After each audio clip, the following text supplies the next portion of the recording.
Sahati i Vlorës në qendër të qytetit është një nostalgji për të gjithë vlonjatët. Dhori Malo, një nga orëndrejësit më të vjetër të Novosel, por dhe në Vlorë, tregon si ka funksionuar vite më parë sahati. Në atë kohë kishte një kujdes mjaft të madh për të mirëmbajtur sahatin, ndërsa ingrenazhet e tij ishin mjaft të rënda dhe kurdisja kryhej mekanikisht një herë në 7 ditë.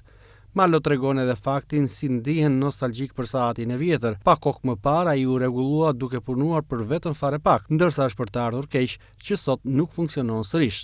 Në sahatin e Vlorës më pata fat që edhe ta shikoj edhe kur i parohesh me ata ingrenazhe mëdhenj dhe ka dy, si shpjegova ato dyja kontrapeshat, janë shumë të rënda dhe me zinxhir dhe ato vinin në punë dhe ingrenazhet dhe ne shpesh e mbirmanim dhe kishte një kosto që ishte nga atëre komiteti ekzekutiv quhesh, nuk quhesh tani bashki, dhe kur disesh një herë në 7 ditë.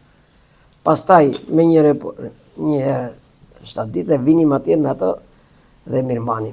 Edhe kisha një nostalgji dhe shikoj sa herë që vetëm Vlorë kthej syt andej.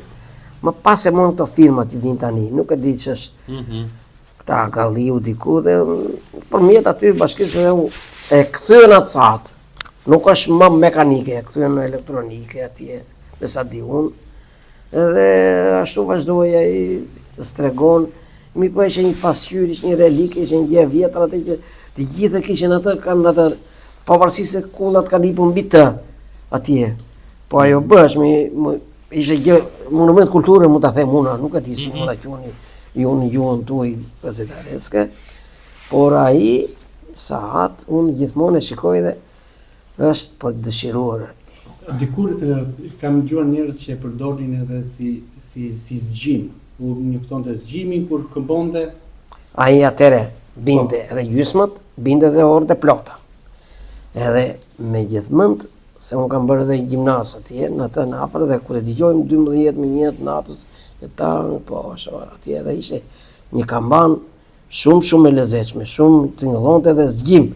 Po ishte busull për njerëzit. Sahati i vjetër tashmë thjesht një relike, sot nuk funksionon më, ndërsa qytetarët e Vlorës ndihen nostalgjik për atë që mund të quhet edhe një vlerë për qytetin e Vlorës.